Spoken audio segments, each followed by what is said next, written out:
নমস্কাৰ আটাইকে স্বাগতম জনাইছো এবি লাইভ 24 লৈ যদি আপুনি সৰকাৰি চাকৰিয়াল হয় তেন্তে নিশ্চয় আপোনাৰ এটা ভৱিষ্যত সুৰক্ষিত ভৱিষ্যতৰ প্ৰয়োজন কৰ্মচাৰীসকল এমপ্লয়িজসকলৰ এটা সুৰক্ষিত ভৱিষ্যতৰ প্ৰয়োজন আৰু আৰ্থিক সুৰক্ষাৰ প্ৰয়োজন আছে কিন্তু এছাম শিক্ষক আছে যিসকলে আৰ্থিক সুৰক্ষাৰ সংকট ভুগিছে আৰু আৰ্থিকভাৱে ভৱিষ্যত সুৰক্ষিত ভৱিষ্যত এটাৰ সংকট ভুগিছে আৰু সেইসকল হৈছে টেট উত্তীৰ্ণ শিক্ষক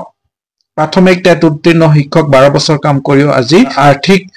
সুৰক্ষাৰ সংকট ভুগিছে নিশ্চয়কৈ আপোনালোকে স্ক্ৰিনত চাই আছে সচলৰ প্ৰতিবাদস্থলী উত্তাল কৰিলে টেট উত্তীৰ্ণ শিক্ষকে 12 বছৰ শিক্ষাদানৰ পাছতো নাই পোৱা প্ৰাপ্য সুবিধা আহক এতিয়া বিতংকৈ জানিলো তেখেতসকলৰ কি দাবী আৰু তেখেতসকলে কি বিচাৰিছে তেখেতসকলৰ কি বক্তব্য আহকচোন আগবাঢ়ি যাও এতিয়া যদি আপুনি চেনেলটোত প্ৰথম হৈ আছে তেন্তে সাবস্ক্ৰাইব এটা কৰি দিবলৈ পাহৰি নাযাব ধন্যবাদ অসমৰ শিক্ষা জগতৰ অগ্ৰণী সৈনিক প্ৰাথমিক টেট উত্তীৰ্ণ শিক্ষকসকলে আজি বেতন সুৰক্ষা সহ চাকৰি নিয়মীয়াকৰণৰ দাবীত সচলৰ প্ৰতিবাদস্থলী উত্তাল কৰি তোলে প্ৰায় 12 বছৰ ধৰি শিক্ষাদান কৰি অহা টেট উত্তীৰ্ণ শিক্ষিকা ভিত্তিক শিক্ষকসকলে বহু দিন চৰকাৰক আবেদন জনাই অহাৰ পাছতো তেওঁলোকৰ প্ৰতি কোনো ধৰণৰ গুৰুত্ব আৰোপ নকৰাৰ অভিযোগ উঠি আহিছে নিযুক্তি কালৰ পৰাই অজস্ৰ প্ৰত্যাহ্বানক নেওচি সেৱা আগবঢ়াই অহাৰ পাছত তেওঁলোকৰ প্ৰতি অন্যায় কৰি জ্যেষ্ঠতা হেৰুৱাই নতুন নিযুক্তি লৈহে চাকৰি নিয়মীয়াকৰণৰ সুযোগ দিয়া হৈছে এই সুযোগ নলোৱা ঠিকাভিত্তিক এই শিক্ষক শিক্ষয়িত্ৰীসকলে সেৱাকালীন বহু সা-সুবিধাৰ পৰা আজিও বঞ্চিত হৈ ৰব লগা হৈছে সমস্যাৰাজি সমাধানৰ বাবে প্ৰাথমিক টেট উত্তীৰ্ণ ঠিকাভিত্তিক শিক্ষকসকলৰ সংগঠন সদৌ অসম প্ৰাথমিক টেট উত্তীৰ্ণ শিক্ষক সমাজে আনুষ্ঠানিক আলোচনা বিচাৰি বহুবাৰ আবেদন নিবেদন জনাইছিল যদিও চৰকাৰে কোনো ইতিবাচক পদক্ষেপ নলোৱাত আজি ঠিকাভিত্তিক শিক্ষকসকলে বিভিন্ন প্ৰান্তৰ পৰা আহি প্ৰতিবাদী কাৰ্যসূচীৰে সচল উত্তাল কৰি তোলে উল্লেখযোগ্য যে বিগত সময়ত শিক্ষক সমাজৰ প্ৰচেষ্টাত আৰু মুখ্যমন্ত্ৰীৰ হস্তক্ষেপত এটা সমস্যাৰ সমাধানৰ মুখ দেখিছিল যদিও তেওঁলোকৰ একাধিক গুৰুত্বপূৰ্ণ সমস্যা আজিও সমস্যা হৈয়ে ৰল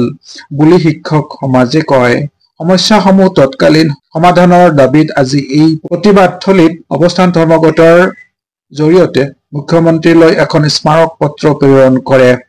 স্মাৰক পত্ৰত উল্লেখ কৰে যে প্ৰাথমিক টেট উত্তীৰ্ণ শিক্ষকসকলৰ ন্যায্য প্ৰাপ্য বেতন সুৰক্ষা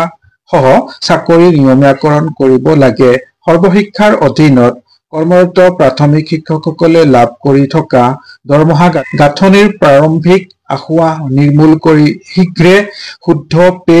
ফিক্সেশ্যন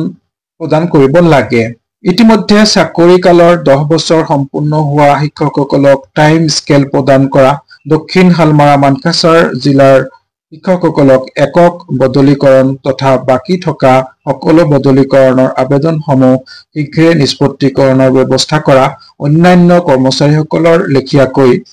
সমগ্ৰ শিক্ষাৰ অধীনত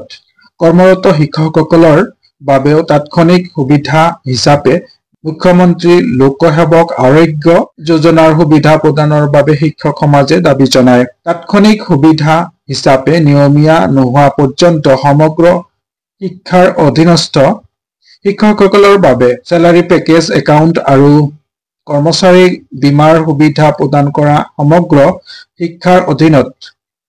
কৰ্মৰত ঠিকাভিত্তিক শিক্ষকসকলৰ আৰ্জিত ছুটিৰ শিতানত জমা হৈ থকা ছুটিৰ ধন প্ৰদান কৰা সেৱাৰ সুবিধা আৰু ব্যৱস্থাৰ সংস্কাৰৰ প্ৰতি লক্ষ্য ৰাখি শিক্ষকসকলৰ বিভিন্ন ছুটিৰ অনুমোদন খণ্ড পৰ্যায়তে দিয়াৰ ব্যৱস্থা কৰাৰো দাবী জনায় নিম্ন প্ৰাথমিক বিদ্যালয়ত প্ৰধান শিক্ষকৰ পদ সৃষ্টি কৰা আৰু জ্যেষ্ঠতাৰ ভিত্তিত সমগ্ৰ শিক্ষাৰ অধীনত কৰ্মৰত প্ৰাথমিক শিক্ষকসকলক সম অধিকাৰ প্ৰদান কৰা কৰ্মচাৰীৰ ন্যায় আৰু সমমৰ্যাদাৰ প্ৰতি লক্ষ্য ৰাখি এই শিক্ষকসকলৰ বাবেও পেঞ্চন আৰু গ্ৰেচুইটি দিয়া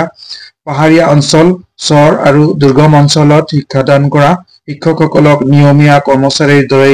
বিশেষ ভাত্তা প্ৰদান কৰাৰ দাবী স্মাৰক পত্ৰত উল্লেখ কৰে